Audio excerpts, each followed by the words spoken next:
This is Mikey. And I'm Garrison Rifen. This is Cinema Debrief.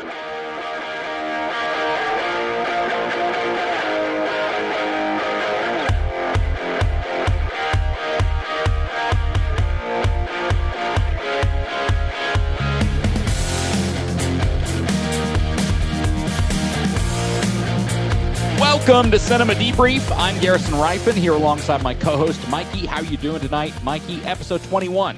What is up, Garrison? I had a rough week this week, Garrison. I got a phone call from Justin Baldoni's lawyer saying that he was going to sue me because I never watched It Ends With Us. Oh. I just, I never felt compelled to watch that trash. And so now he feels like I've defamed him for not watching his movie. So I'm going to be lumped in and sued with everybody else that is going to continue to be sued. Even though the bulk of the case between the two plaintiffs is done, there's still going to be lots of lawsuits and people suing each other for calling each other names and things like that.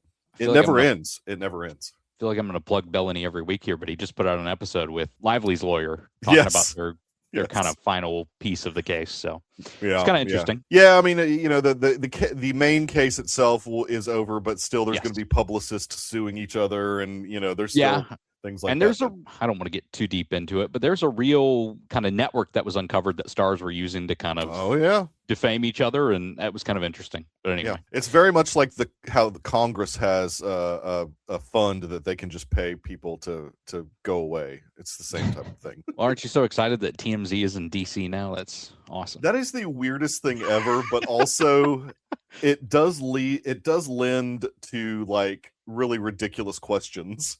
So that's always fun. Yeah.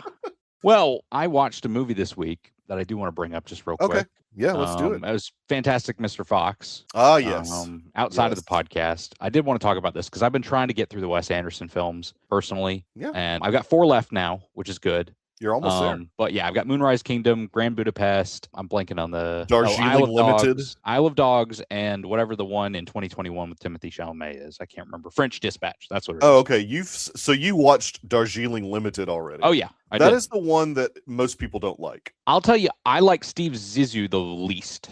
Oh, that's the one that almost broke me. Hot take. It took a while after that one for me to get back on the Wes Anderson wagon.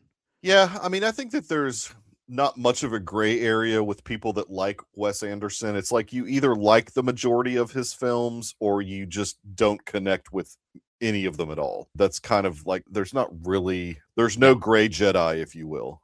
Well, I loved Fantastic Mr. Fox. It might be my favorite of his films personally, with Royal Tenenbaum second. And everything else is just kind of a tier below that, besides Zissou, which is at the bottom. But, we don't need to go into that too hard. It kind of makes me wish that there were more stop motion films being done nowadays because, I mean, the technology's kind of stagnated, but there have also been advancements. You see Guillermo del Toro's, I think, doing one right now. But he is, he's keeping it alive. Other than him, there's really nobody else doing it. No, I mean, I guess you can't count the Aardman claymation films as stop motion, but they kind of are. Yeah, I would lump that in.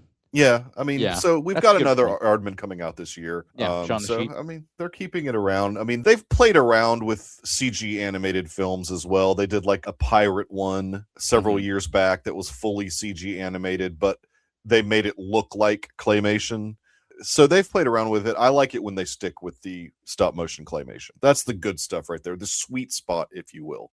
How was your week in cinema? Did you get anything in? No, and that's one thing that I was going to talk about. I've been watching so much television. I need to pare back on that a bit so I can watch more than just the movies that we're planning on, each week for the podcast, because I'm getting behind on a lot of stuff that I wanted to watch still from last year. I get it. That ends up showing up a year later on various streaming services. So there's definitely some stuff that I still want to watch. So I need to find a better balance. I've got too much TV. I will say that I loved the fact that this week there was a standalone episode of The Bear that was just with Eben Moss-Bachrach and the Punisher.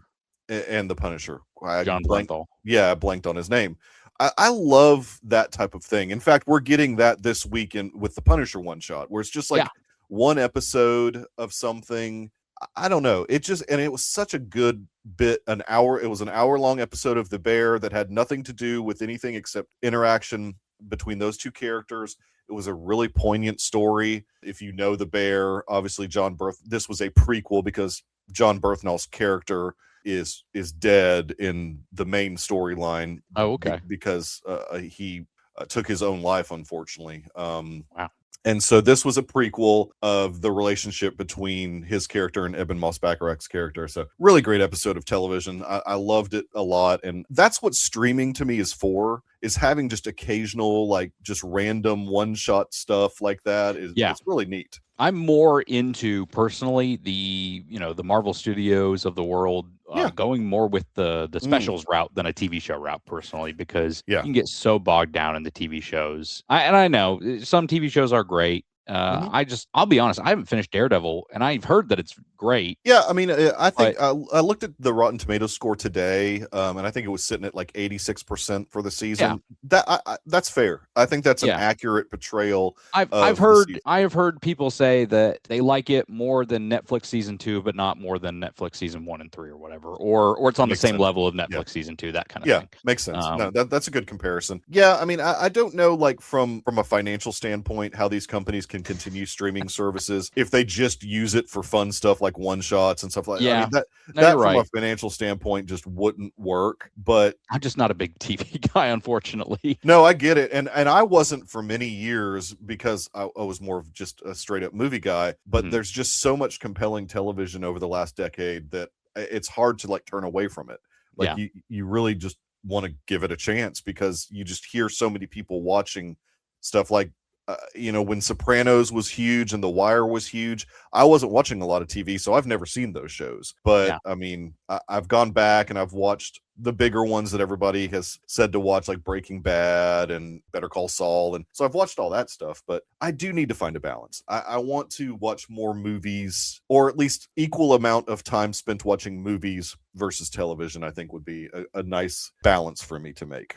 My struggle is books and movies right now. Yes. And then trying to work out too. So no, I get it, man. I mean, I've had to pause books for now. I'm in the middle of a Dungeon Crawler Carl book, and I may just pick it up through audio from the rest of the way, but I've kind of paused reading it because I want to start watching more movies like you were talking about, because I'm falling behind on I'm falling way behind. Like my watch list is absolutely ridiculous. Like it's so much so that there's no way that I'll ever have enough time to watch all the stuff on my watch list, and it's fine. It's no big deal. This is why I purged my watch list last year.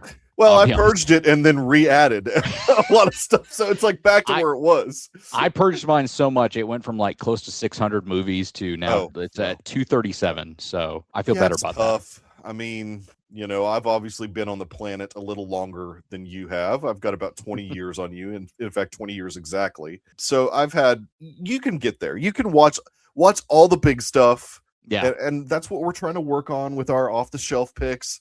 Yeah. Although mine is not really considered anything major this week, but it's a fun one, I've heard. So That's fine. Well, speaking of off the shelf, I chose M from 1931, directed by Fritz Lang and written by Fritz Lang. And the Wikipedia also says written by his wife as well. Oh, interesting. Thea von Harbo. Oh, okay. Now, Fritz Lang's a very important name for cinema, just to kind of break this down a little bit. Obviously, he directed Metropolis. If you don't know what Metropolis is, you can look that up. It's a huge, huge film in cinema history. I watched it for film criticism class and got a great appreciation for it in that class. This movie came out in 1931. This is 2 years prior to Fritz Lang fleeing the country of Germany, because in 1933, he was called to Joseph Goebbels' offices. This is what he says happened. Goebbels said, and I quote, "The Fuhrer has seen your films, and he has said, this is the man who will give us the National Socialist film." And Lang left that night. Good. He did not want to be involved in that. He also had just recently had a film, I think, banned from being played, as it had some kind of anti-Nazi social undertones to the film. So he just wanted to get out of there, and he started working in Hollywood, of course, and made a name for himself there. This is also 3 years prior to Peter Lorre leaving to go to America in 1934. I'm sure trying to flee the same regime coming in to Germany. Yeah. This is a really interesting film. It's like a psychological thriller. Yeah. A proto-psychological thriller, I guess. I've seen others kind of label it a proto-film noir as well in some ways. Mm-hmm. I don't, it's not it's not super detective-y necessarily. There's really like 3 different viewpoints Yeah. in this film. Yeah. You've got the murderer, played by Mhm. Peter Lorre. You've got the police, and you've got the underground mob, big crime, basically. I would almost say 4, because you've got the organized crime, but then also the homeless group as well that's working for the organized crime. Yeah, I was about to say, so that's an interesting part of the film. You know, when I was watching the film, one of the things that was sticking out to me is, first off, just how much it kind of feels like people aren't very different today than they were almost 100 years ago. No, not at all. When you're watching people react to, I mean, look, we have different methods of how we communicate nowadays, and the technology is more advanced, but seeing people react to the news of this murder and starting witch hunts against people that are not the murderer, it kind of evokes to what happens sometimes today, where, you know, people get distracted by things that are not the case. Very much so. In the murder. And they were talking about fingerprint technology, which I actually had to pause the movie at that point and go like, is that really something we had in 1930s? I did not realize that, but apparently it was invented in like late 1890s. Okay. That they were able to start kind of, you know, doing that. Scotland Yard took it on in like 1901 or whatever. So there are really, really good moments early on in this film where you see real police work that happens today in terms of contradictory eyewitness statements. So they're bringing in witnesses, and they're at one point, one of the police officers says that we've gotten 15 different accounts of this night, and they don't line up. Yeah. And then they were interviewing the guy that was saying he had a red hat or a green hat. Like the girl had a red or a green hat. Yeah. And that's a real thing. Police nowadays will call that the Rashomon effect, or I think there are several other terms for that, but where people remember, your brain, whether we want to believe it or not, is not infallible. Yeah. You remember a memory of what you're remembering, and sometimes you get little details wrong. And that's a real thing that hinders sometimes murder investigations like this. And when you don't have the technology like cameras that we do nowadays, obviously it starts spiraling out of control, as he has like 8 victims by the end of the film. Yeah. Yeah. He has 8 victims by the end of the film. A really funny part that I thought, as the guy was leaving that was saying that the girl had a red bonnet on or whatever, he was like, this is what you get when you bring somebody in that's colorblind. Yeah. I mean, there was that. some humorous moments in the film that I appreciated, based on the subject matter. There were several humorous moments. There was a lot of humorous moments in it. Several, but the subject matter is still pretty intense. Yes, but it's dark. It is really dark. And what I just was flabbergasted about is how, at least in the first act of the film, you see several things that almost reminded me of like the Zodiac Killer. Yes. As far as writing to the newspaper. Yes. It was awesome. I was like, okay, this has to be some inspiration. I don't know if the Zodiac Killer saw him at some point in his life and was writing to the paper. Now, this was a little bit different as far as what I can recall from the Zodiac Killer. I don't know that he ever wrote to the police. I think he just wrote to the press. The Zodiac would call the police. He'd call the police, yeah. And then he'd write to the press. He'd write to the press. And taunt the police in the letters. Yeah. There was just several things about this to me that were so similar to the Zodiac Killer. Now, the Zodiac Killer was killing grown women. Yes. Whereas this guy was killing children. Was killing children because of his mental illness that he apparently had. Yeah. Basically. This film, no, I made that exact same note. When he starts writing the letter to the press, I was like, holy cow. Even the fingerprint stuff was hearkening to sort of how, when in the Zodiac Killer movie, at least, they had a guy that was looking at signatures and trying to match signatures and stuff. They had an analyst in this film who was going over his the way the guy writes. Yeah. And what that means, what kind of person he is from the way he writes, which I think that's kind of pseudoscience-y, but it is, yeah. But it was kind of almost getting towards that area. It almost feels like something that would get further along to, oh, hey, let's match up this handwriting. The guy writes his L's this way, whatever. It was just uncanny. Like Fincher had to have been a fan of him. I mean, there was just so many things that just seemed like Fincher was calling back to M with Zodiac. But it was great. I loved it. wonder if Fritz Lang had seen The Lodger, directed by Hitchcock in 1927. I asked that because they are similar films in a certain respect. So The Lodger is about a killer that's going around and people are getting paranoid and starting witch hunts, and they go after this one guy. Now, at the end of that film, they're beating this guy up and he winds up not being the killer. Okay. And so it's almost kind of like a cautionary tale of, why you don't necessarily just go along with the mob. But but it's a great film.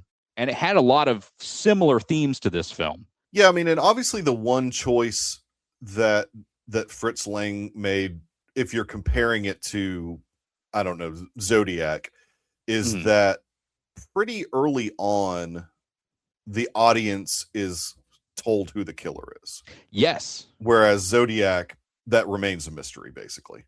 Yeah, we follow the killer pretty early on. Yeah. Yeah. And so I found that pretty compelling because it didn't take away from anything really, as far as how the story continued down the road of the different groups that had a vested interest in trying to stop this guy. The criminals wanted to stop him because it's bad for business. Well, yes. Yeah. The cops are out on the streets too much, so they can't go rob the banks and steal stuff that they want to steal. The police have it on lockdown. Around the city or whatever this area is. And, I think at one point in the film they said that there's like over 4 million people in this area that are being affected by this. They did. Yeah. So that's a rather large city then. Yeah, maybe it's the capital. I don't know. Or the county or whatever it is. I don't know how they obviously section things there in Europe. Right. I thought it was interesting. This is an early sound film, and there are a lot of moments where there is almost no audio at times, and it kind of gives that creepy feeling.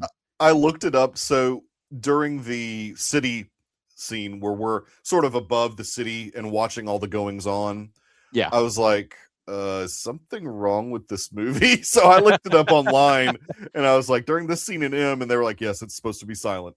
I was like, oh, okay. Yeah. Because there's no score at all. That's something we don't see people play with a ton nowadays. There's always some audio, unless at there's least a like the flashbang bustling city, like in a scene nowadays that would be similar to that, we'd hear like the bustling of the city and stuff like that. But it really, I think, kind of lends to the creepy. Of some of the subject matter in this film. Because I did at one point wonder, like, if they were to go back and restore this and add a score, like I wouldn't want that. Yeah. Would it add to the film in any way if there was a score to it? Maybe not. I don't know. If you get a great composer who's inspired, possibly. Yeah. But I don't need it. No, I didn't necessarily need it. But there is music in this film in the form of whistling that the murderer does. Yep. He whistles in the Hall of the Mountain King. Every time he's about to commit one of his crimes. Yep. That's very similar to, what's the movie that we just watched? Well, I don't know. Never mind. Oh, yeah. The Pacino movie, Cruising. Was there music though? No, I don't know if there was music, but no, but he was whistling or humming or something like that. Yeah, there was something along those lines. Yeah. Yeah, I wonder if he'd also seen M. I know, right? I mean, there's a lot of, the way, this being 1931, this has to have inspired a lot of filmmakers. I mean, because it's an amazing movie. And the version we were allowed to watch is the Criterion version on HBO Max. It's also on the Criterion channel. Right. There are two versions available on the disc. The one we watched, which is the longest version, sort of. I'll get to that in a second. All right. And then there's like a 93 or 98-minute version that was the one that people saw for years because it was the one that got saved as the negative. Right. But the actual version that showed at the premiere is 7 minutes longer than the one we watched. Now, Fritz Lang, I think, is on record saying, based on cursory research here, that a lot of the stuff they cut out after the premiere, he cut out the final sequence, which was the actual trial. I was wondering. He thought the actual trial was too redundant. It would have been, I think. After the mob trial, you kind of got everything. And so... And I think the last line by that woman where I'll paraphrase, where she basically says, we have to watch our children more carefully. Yeah. I think that resonated pretty strong and was a good cap off to the film. Well, and it almost became like a parable at that point, a story that you tell your children kind of thing. Because not only does she say that, but she looks directly in the camera on the last line. Right. Yeah. And then after it cuts to black, it says, like, there's like you 2 all words or whatever. Yeah. Like something it like speaks that. to the audience directly is what it does. Exactly. Yeah. Saying you need to keep a closer eye on your kids because you don't know what's going to happen. Yeah. Yeah. I think that because we had already basically had the criminal underworld trial, having another trial probably would have been a bit redundant. I think that's a good call. The criminal underworld trial was very interesting. Oh man. Because my favorite part of the film. Yeah. First off, Peter Lorre gives a fantastic performance in that scene. That monologue that he has it was brilliant. I loved it. Yeah. He goes on and on about his compulsion to do this. And look, that's the insanity defense that he is setting up, but he also probably is insane. And that's kind of where the trial goes. This thing that's not really supposed to be a trial. It's kind of supposed to be decided that they're going to kill him down there. Right. Starts to go kind of wrong as the defense attorney's like, look, we're not just judge, jury, executioner. It's not what he says, but that's basically what he's saying. If this guy really is sick, he needs to go and be locked away in an insane asylum. And the flip side of that, at least from the main guy, the lock picker guy, or not the lock picker, whatever the main guy was. Yeah, he was like a mob boss. Yeah. His specialty or whatever. His whole point was they'll just churn him out and spit him back out on the street. Yeah. And sometimes that does really happen. And that definitely does really frustration. Happen. And I think that the brilliance of that whole sequence is it's giving both sides of the story. Well, and I totally get both sides. I get why the people too. And the criminals would be upset with this guy and want him to just go away. And I also get why the defense attorney's like, look, I mean, sometimes people have those conversations and like, yes, that person is a human being. Now they're obviously a disgusting person, but they do deserve due process. Yeah, that's fair.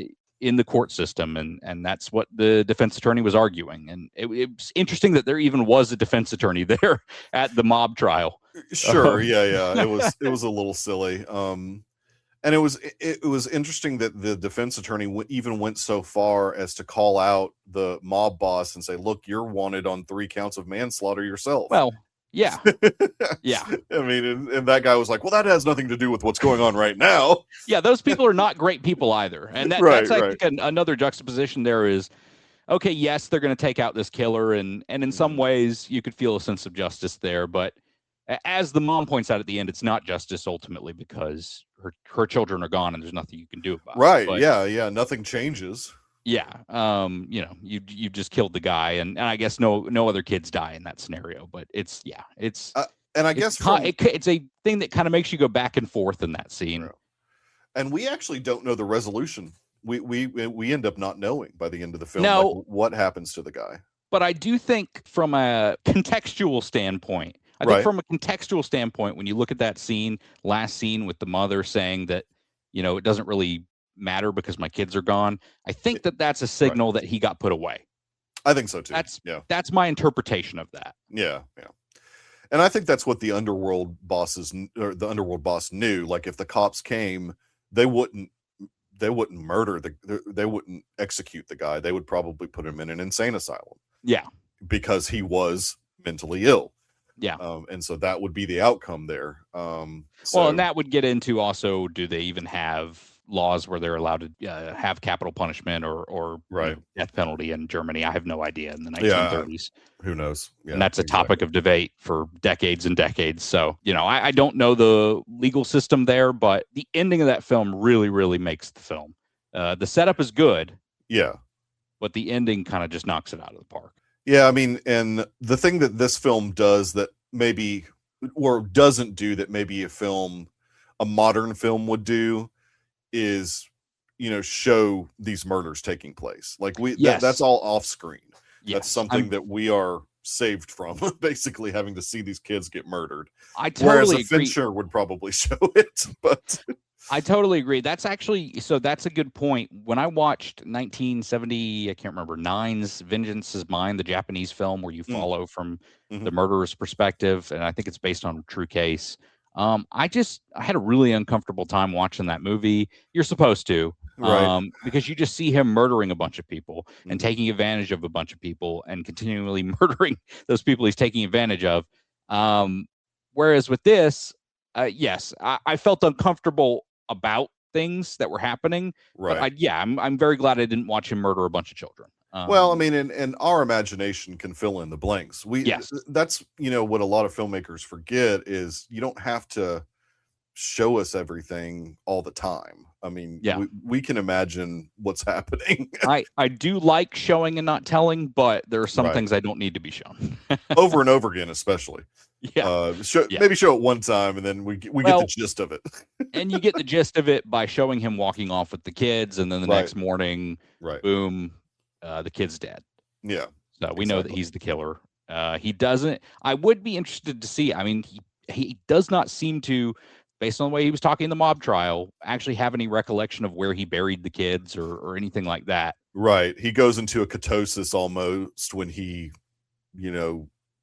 does the deed, basically. Yes. Like where it's just so. Yeah, he makes a very creepy face in the trial when he gets to that point. Too. Man, like some of his facial expressions were super creepy.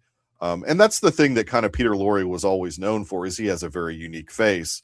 But I have got to watch more of his starring role movies. Like I've only seen him, like we mentioned last week, I've only really seen him in Casablanca and the Maltese Falcon, where he's just an ancillary side character. Yes, he has some good moments in both of those films, but he's kind of the main character in this film, and he carries the film really well, even though he's not in every scene or whatever, but he's so good in it. Like he definitely excels beyond anyone.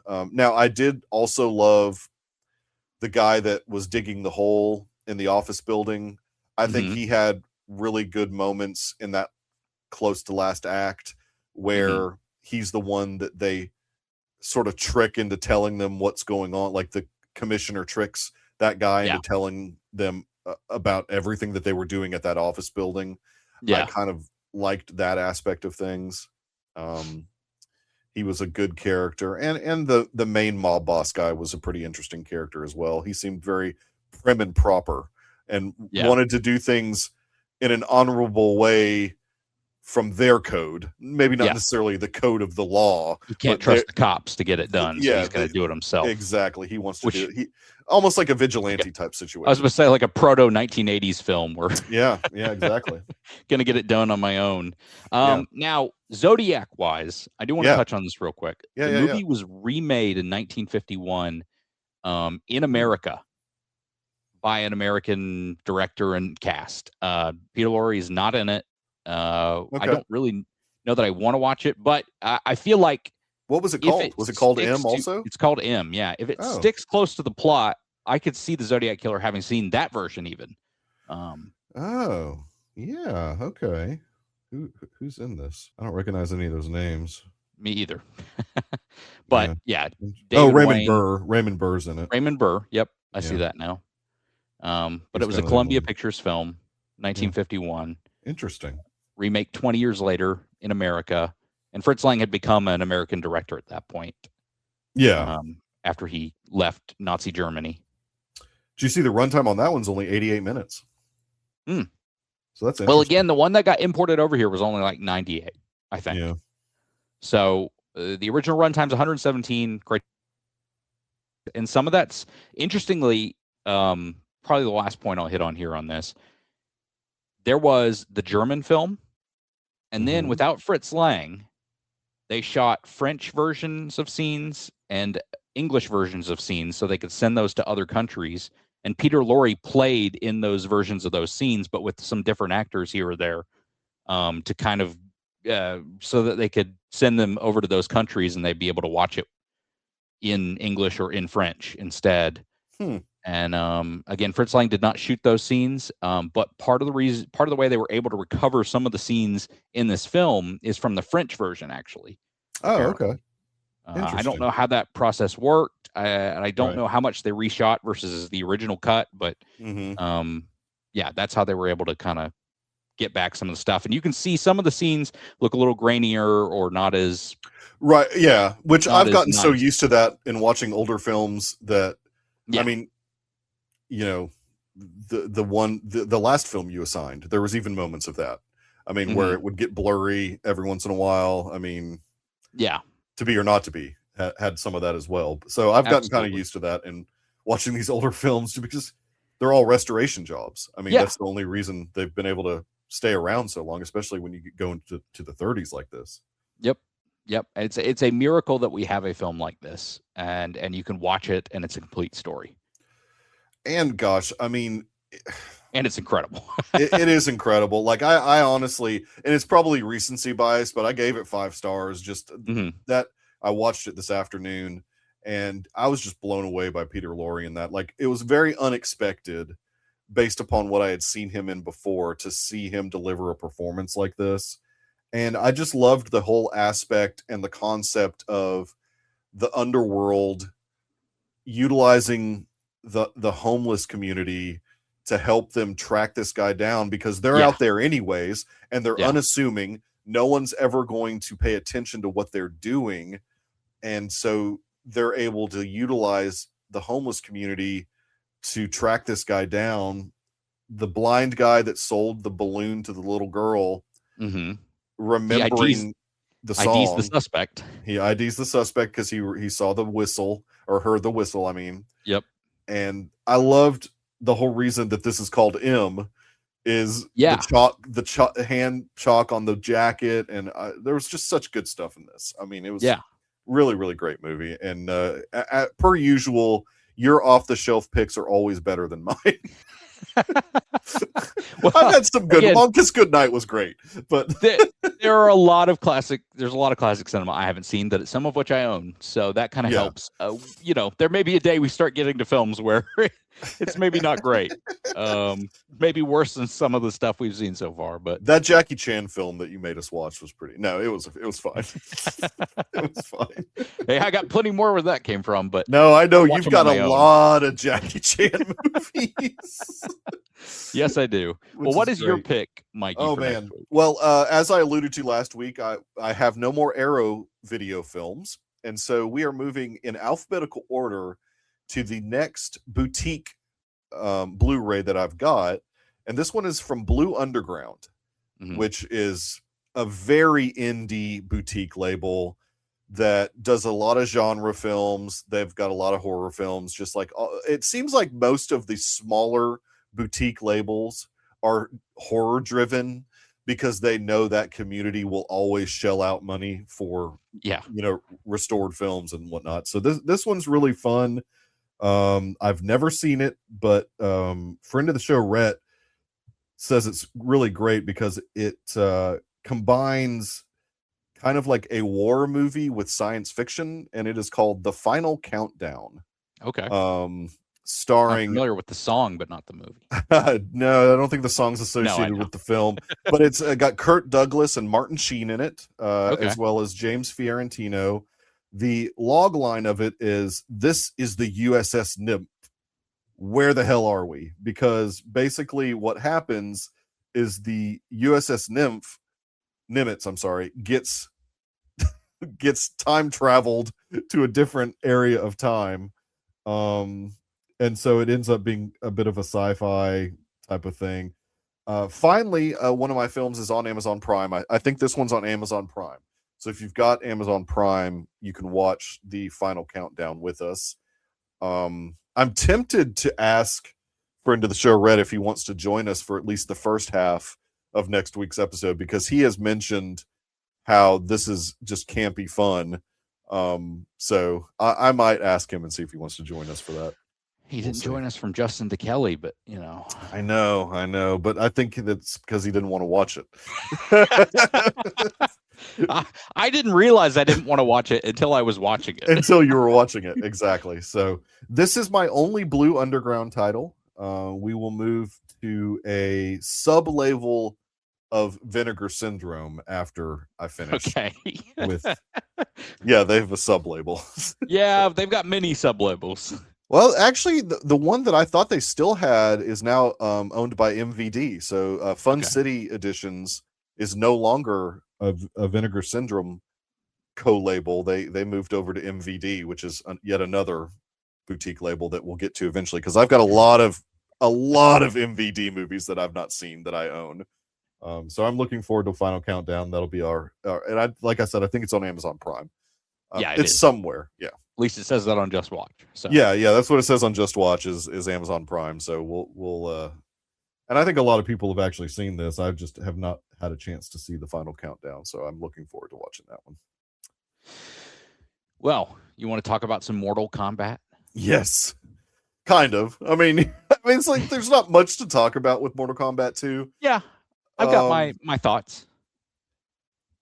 Same director comes back. Yes, I want to different writer, but I do want to at least give. I don't have it pulled up, so I want to give the director his due, because I don't think he's done Simon McQuoid. I don't think he's done anything in between the two Mortal Kombat films that No, these are his first two films. It's really wild and that he has I not think done anything. On the second one, he did a better job. Oh yeah, I agree. I think so. I mean, I think the first one at least set up the characters well that we continue to follow in this film. So I mean, at least I did have fun with the first one, just because the guy that plays Kano has a lot more screen time in the first one, and he's sort of a standout performance in all of these. Kano is one of the best parts. He is. I mean, they know that he's a good comedic actor, and so they give him the most lines out of anyone, really. I found go on. I was just going to say, I think he's on a sitcom or something that is a medical sitcom. It's a comedy. I can't remember what the name of it is, but he's on that show, and he does some pretty good one-liners from time to time. So he's just good on this. I found the first one to be boring. It came one. It was a part of the Project Popcorn, so it was sent straight to HBO Max the same day that it came out. And it was one of the few films I didn't go to the theaters for, and I just watched on HBO Max because it had like terrible reviews. The first one did. Yeah. And I just went, you know what, I'll just watch it on HBO Max one night. And I watched it. I thought it was boring. That's my take. They had created some character for the movie that I'm not really a Mortal Kombat guy, so I didn't really know all of that. But the character that the Louis Tan plays, he's an original character for the first film. By the way, I guess we can't get into spoilers. We don't want to get into spoilers for this. Yeah, not too much. I don't know. I don't know. I mean, he's pretty new. I guess let me say I was surprised by how little screen time he had in this one. Yeah, he didn't have like the main character of the first one. Exactly. Yeah, that was interesting. I mean, because once you put Carl Urban in your movie, you kind of have to give him the main role. That to me is the biggest takeaway here. Yeah, the movie works to me for I guess two reasons, and that is Johnny Cage. Yeah, and that is kind of Katana. Yeah, she was okay. Yeah, but the reason I say that is you gave both of them emotional arcs through the film, very much where I cared about what happened to them by the end. Yeah, and you connected them on purpose. I mean, you had the cut shot of them both getting up in their final battles at the end of the movie at the same time, kind of swelling everything right there. Yeah. But Johnny Cage was the best part of the movie. He really was. Carl Urban was awesome. He was. And he really picks up when they get to that little village and he has to fight the guy. Yes, Baraka. Yeah. Yeah. When he has to fight the Baraka, which that is a character in Mortal Kombat. I mean, there are no. That's the good thing about this particular film. I don't think they add any new characters to it. It's all characters from the game, maybe. Yeah, I think Slater is a much better writer than the two guys they had before. Yeah, I And agree. I'm not saying he's like perfect. If you look at his track record, he's got 2015's Fantastic Four on it, but he also contends that that's nowhere near the thing he wrote. And I can believe that the studio got so involved with that movie. Well, he's talked about exactly what he did and who changed it, which was the director, but we don't need to get too. We don't need to get into all that. That poor guy. He's not. I don't know if he's been blacklisted, but he just hasn't been able to do anything since then. But he also co-wrote Coyote versus Acme, I think. So this writer for Mortal Kombat 2 did? So he's got potentially 2 movies coming out this year. Yeah, we'll see. He's story by on that, so sort of. Yeah. So exactly. Yeah, I mean, I think for the most part, this movie accomplished what the first one couldn't, which was to have really good fight scenes, like choreographed fight scenes, brutal deaths. Mm-hmm. It continued with the humor, like especially when Kano and Johnny Cage were together. Those two guys being the most talented as far as comedic timing is concerned. Carl Urban and the actor that played Kano, they're just good at going back and forth, and so they had some really good moments when they were on screen together. The bad guy felt menacing enough. Yeah. Was he in the first film? No. Yeah, so I was just kind of like, why do I care? But then they set up that opening scene so you kind of care. Right, yeah, he takes over this village or whatever. And rules the community, doesn't kill the mom, but possesses the mom. And I think he's killed her at that point because she's been That's right, she's like zombified. Yeah. Now. Yeah. So I think off screen she was killed. Right. And then brought back to life to be a slave, essentially. I could have done, or I didn't feel much. They tried to bring the Hiroko Sanada's character back and make us feel like sorry for him, and it was really ultimately so that they could have him say, "Get over here." It's so they could have him say, "Get over here." I mean, and that's fine. And then he did. Look, he's a talented fighter. Like he's good. He's a good martial artist. And so we got some good fighting moments with him, but I didn't feel anything for that character at all. I mean, I was like, oh, look, it's that guy from Shogun and so many other things that I've enjoyed seeing him in. Yeah, but he's just a good actor. He's just a good actor, but in this, he's not really given much to do.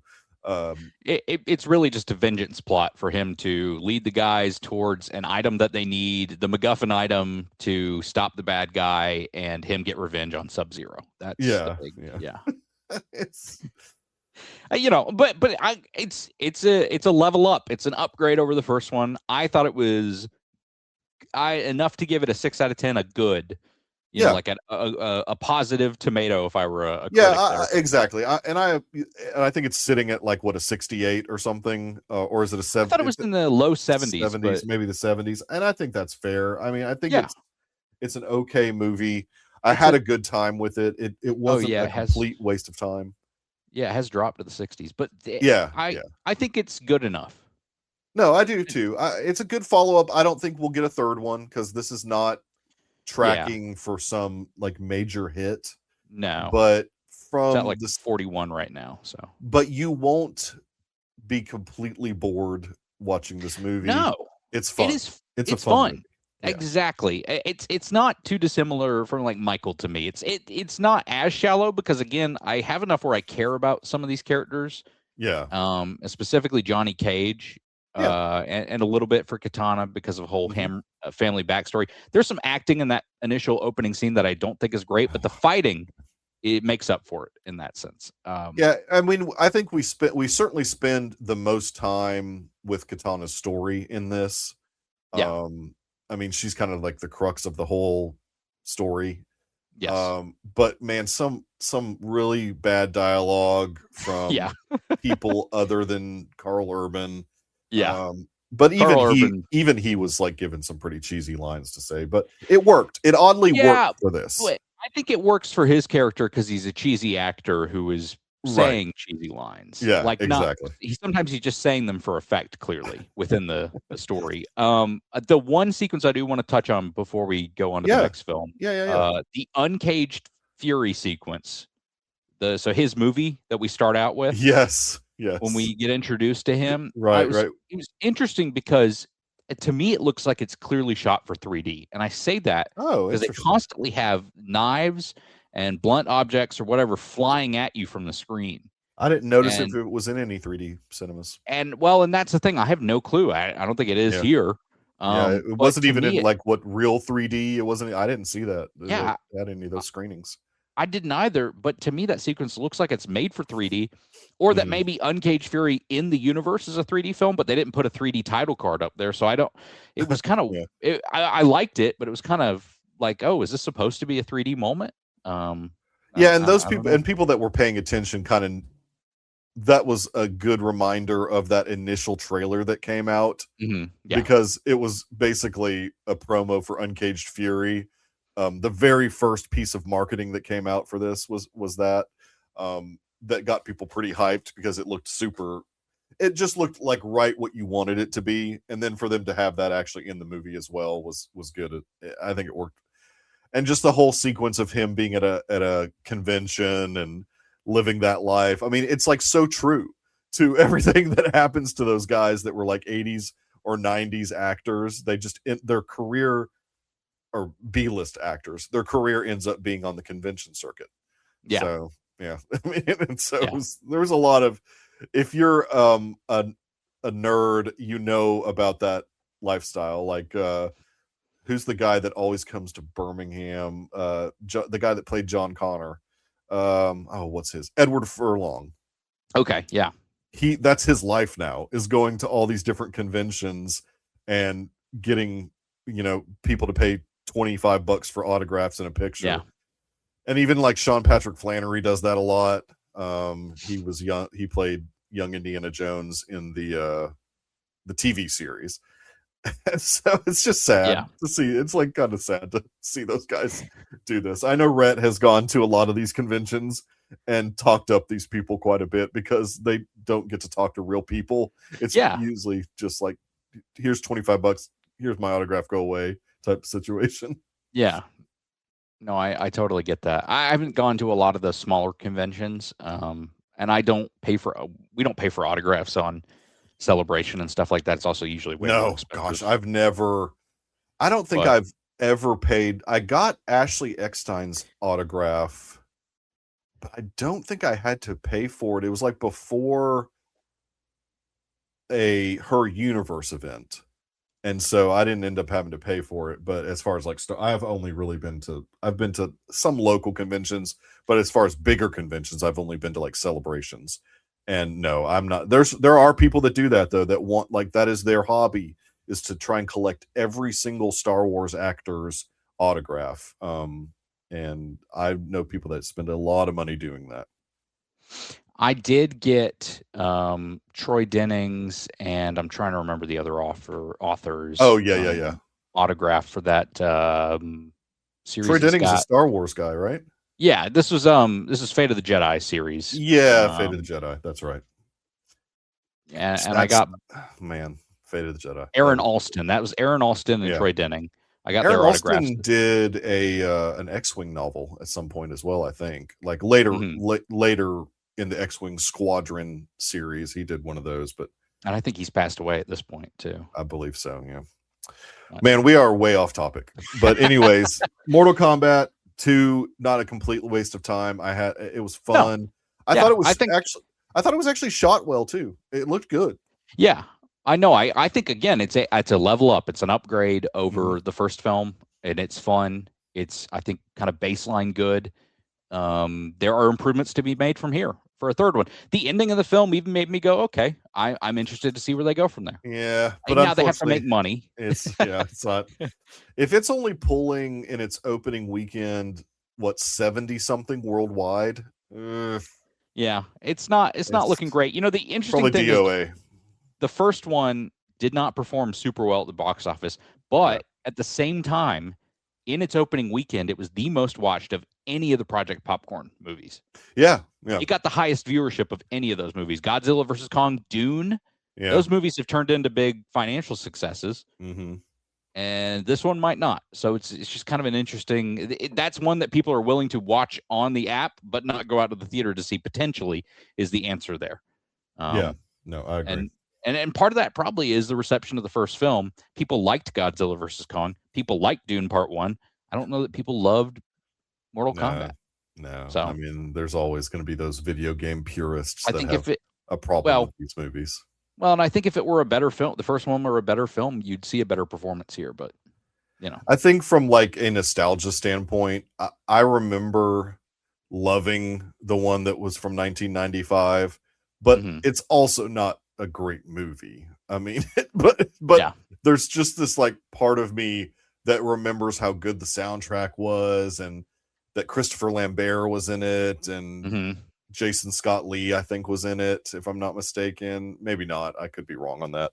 But it was for 1995, it was pretty awesome to see a Mortal Kombat movie. I don't know if it is in 2026, but in 1995, it was pretty awesome. Did you get the newer Street Fighter trailer in front of your movie? I did.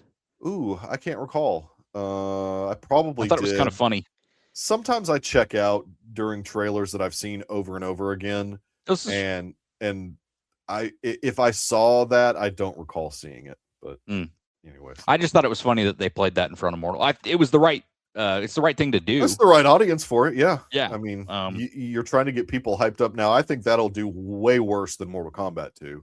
I think that there's not many people looking forward to it. Might. It's a much cheesier adaptation, and in some ways I get it. Like that could be a tone that you could strike with that. Well, so was the Van Damme one. The Van Damme one was pretty cheesy also. So we'll see. We'll see what happens with that one. But our final film here. Yeah. 2026 is The Sheep Detective, directed by Kyle Balda, a guy who's done a bunch of Minions stuff. And written by Craig Mazin. Which is insane to me. Same guy that wrote Chernobyl wrote The Sheep Detectives. Yeah. It's pretty crazy. And The Last of Us and whatever else he's known for. Yeah, well, that's the funny thing is you look at his filmography, his films, not fantastic. I mean, like superhero movie, but yeah, you got to do something in the industry. You got to start somewhere to break in, and that's what he did. And then he wrote Chernobyl and got big off of that, and so good. And now he's doing Last of Us, like you said, and this is so well done. Paul King better be shaking in his boots. This guy, they need to get. I think they've already selected the director for the 4th Paddington film. But they need to, I don't know, they need to be talking to Kyle Balda, I think. I mean, and this is a British film. Yeah. It's not something I even felt like I realized it was until you're watching it and you're like, oh, this is very British. Except for Molly Gordon's character. They're all the lone American. Yeah. Yeah. I really loved all the adorable kind of puns throughout the film that are layered and kind of the setups and payoffs that happen. But there is a real mystery in this movie. Yeah. That's the one thing I really was enjoying, because up until we start to get the scene where the police officer is giving the rundown, it took me a second to figure out. I was like, who did it? And then I was like, oh, wait a minute. Oh, okay. And I'm starting to, it's actually a thing I had to sit there and think about. It's a children's movie that both, I think, will entertain children, but also entertain the adults that are there in the audience. Yeah, and I went to a fairly late showing in hopes that there wouldn't be children. But there unfortunately was.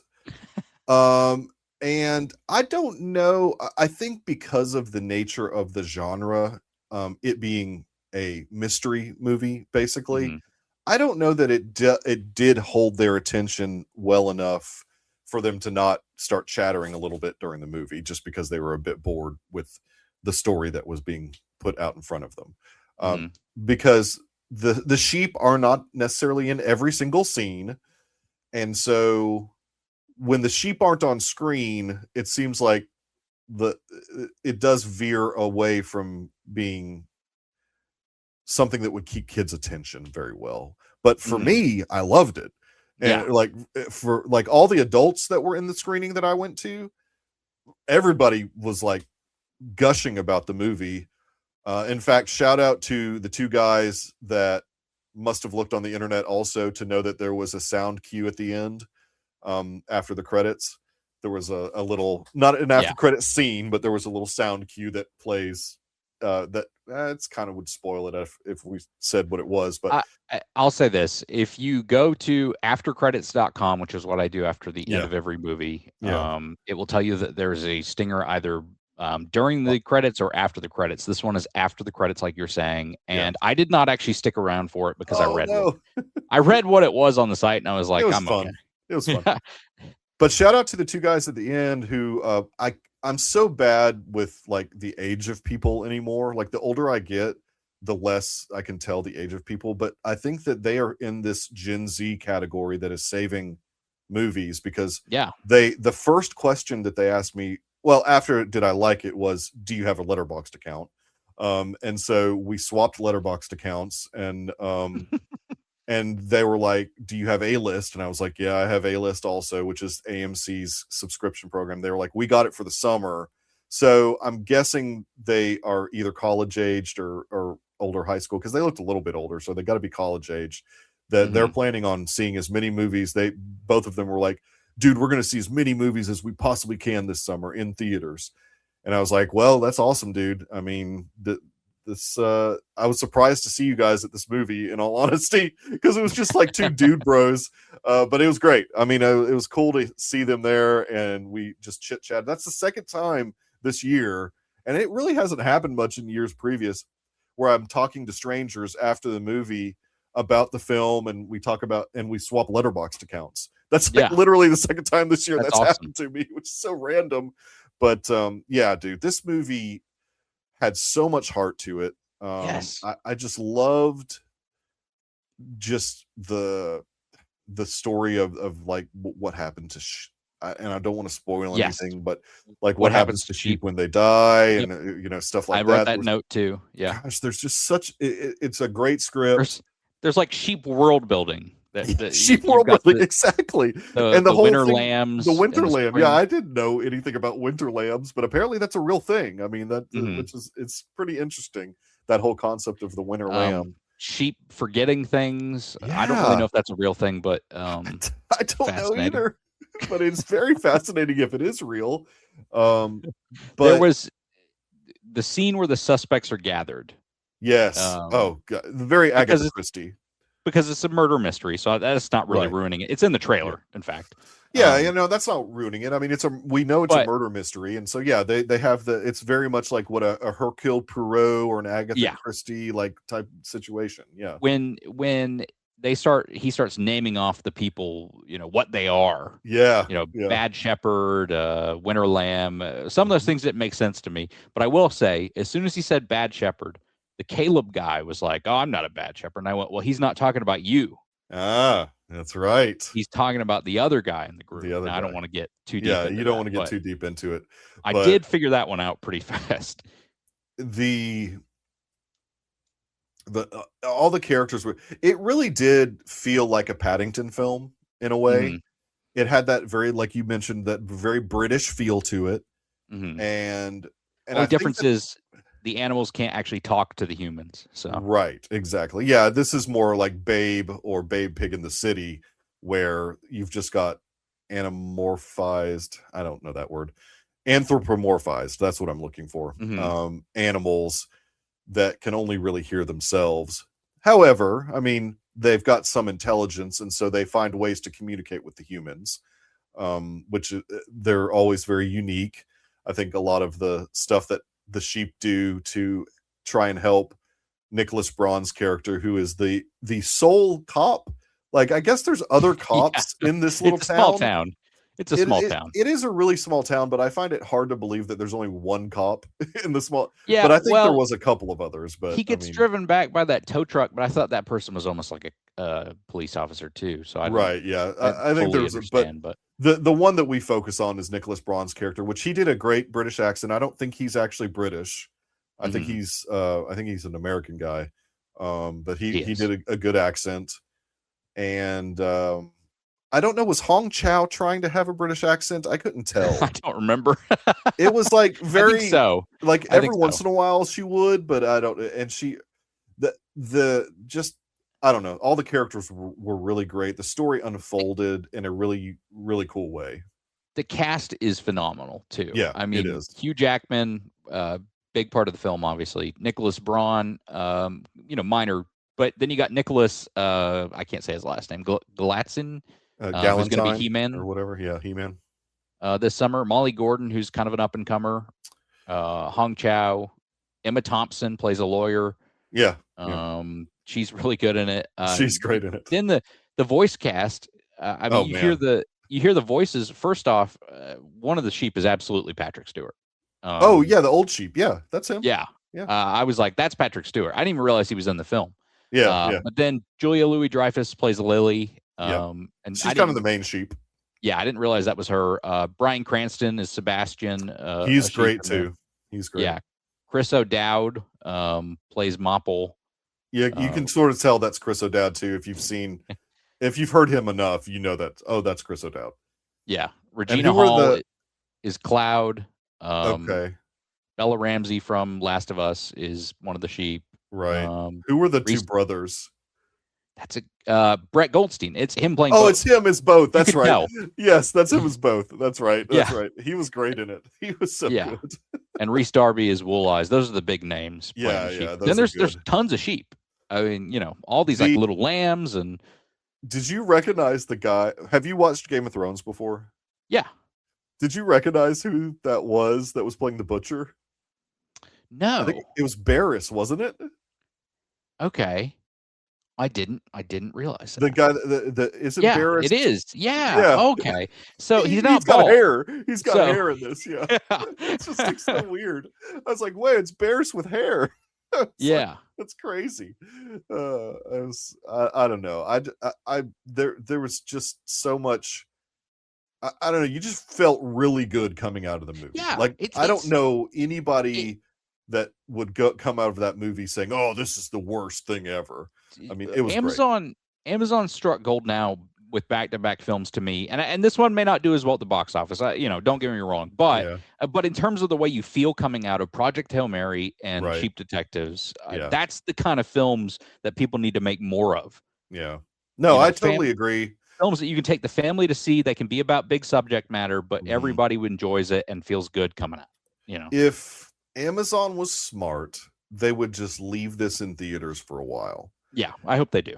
Because it's one of those movies that it's going to take word of mouth. And for our 10 listeners, everybody needs to go see this. Or however many listeners we've got. Everybody needs to go see this. Because it's one of those Mikey, films. It's 20. Come on. I'm sorry. I was close. My bad.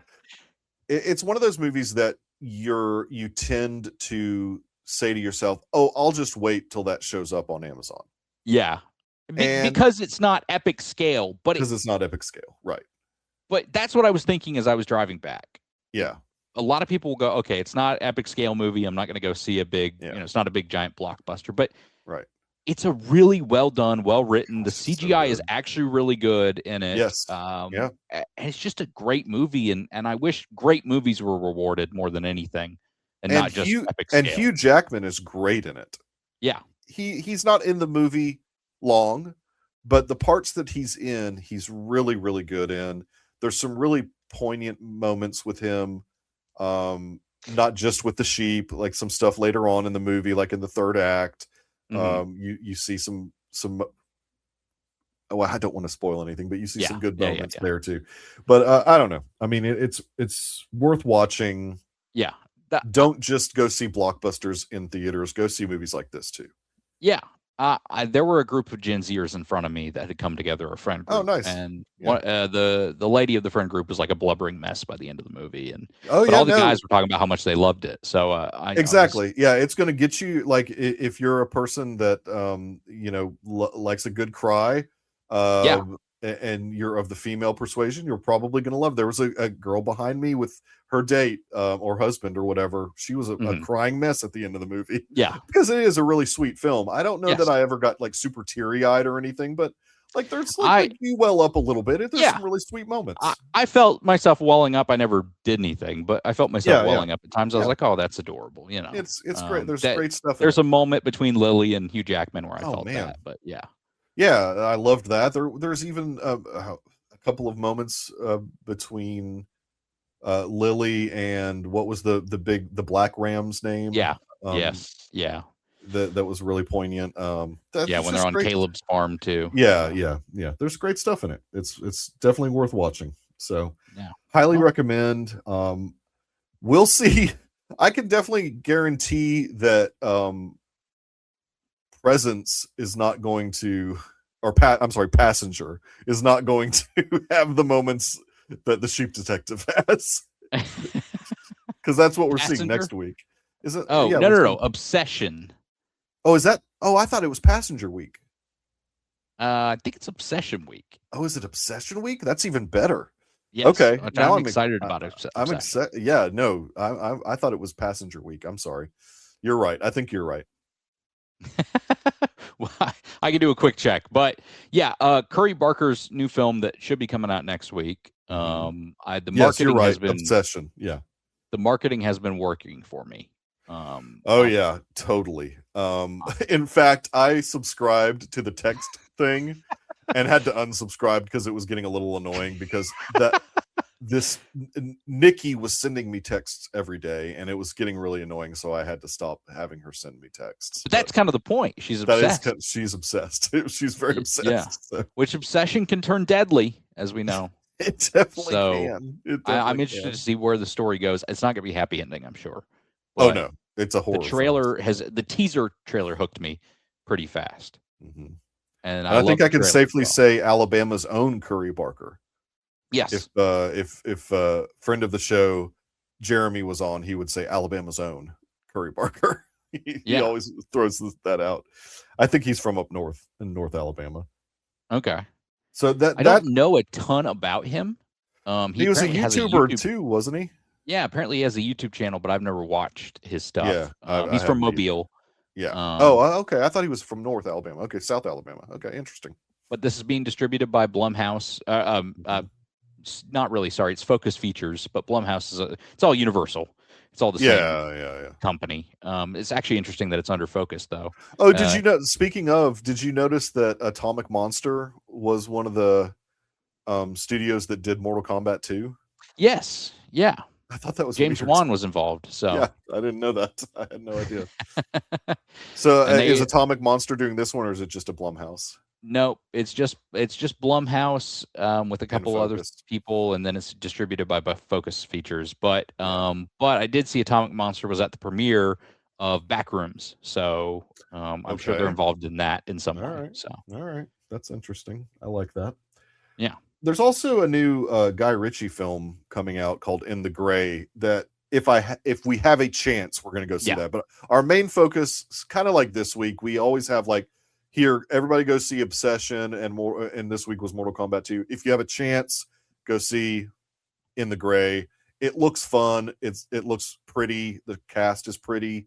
So it just looks like a fun. It's got Henry Cavill and Jake Gyllenhaal, right? Yeah, and Isa Gonzalez. Yeah, Isa, whatever her name is. Yeah, but it looks like your typical Guy Ritchie film. But I've really loved all of Guy Ritchie's most recent films. But he's been earning out a lot of movies, consistently, kind of at least good films. So yeah, I would say so. I mean, I'd say they never make any money, but they're all like good. Like, well, I've enjoyed all of them. So if you look relative to budget, I think they're doing okay. I hope so. Or else he would not continually make a bunch of them. That's true. Like, I feel like Guy Ritchie is all of a sudden kind of like in the Doug Liman space, where he's just like churning out a movie every other year, or in Guy Ritchie's case, it's almost like every year he's got something new out. Which is awesome. There's not many directors that are doing that right now.